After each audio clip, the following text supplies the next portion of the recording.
Content monetization আপনারা পেতে চান, অবশ্যই আপনিও পাবেন কন্টেন্ট মনিটাইজেশন। এই জন্য আপনাকে যা করতে হবে, পেজের নিয়মতান্ত্রিক ভাবে কাজ করে যেতে হবে। আপনি যেইগুলা করেন নিয়মতান্ত্রিক করতে হবে। যেমন ধরেন, আপনি কন্টেন্ট মনিটাইজেশন পাওয়ার জন্য আপনাকে প্রতিদিন ফটো আপলোড করতে হবে, আর সেই সাথে আপনাকে যা করতে হবে, প্রতিদিন লং ভিডিও আপলোড করতে হবে। আপনি প্রতিদিন লং ভিডিও আপলোড করে যাবেন। আগে তো একটা অ্যাড অন রিলস পাইতে হলে লং ভিডিও আপলোড করা লাগতো না, অ্যাড অন রিলস দিয়ে দিত ফেসবুক।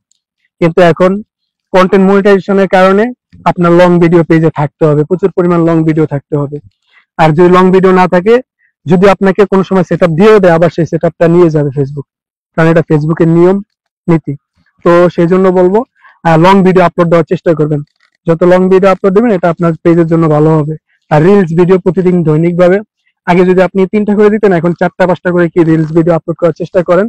আর সেই সাথে ফটো তো করবেনই, আর সেই সাথে টেক্সট, অনেক লেখা, যে কোনো লেখা আপনি কি লিখে টেক্সট দিতে পারেন। ফেসবুক পেজটাকে এখন আপনার ফেসবুক ব্যবহারের মতো বানিয়ে ফেলেন, তাহলে দেখবেন আপনার সাকসেস খুব দ্রুত চলে আসবে।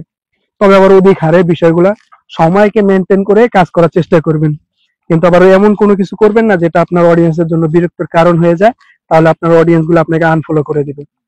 তাহলে এই বিষয়টা মাথায় রেখে কাজ করতে পারেন।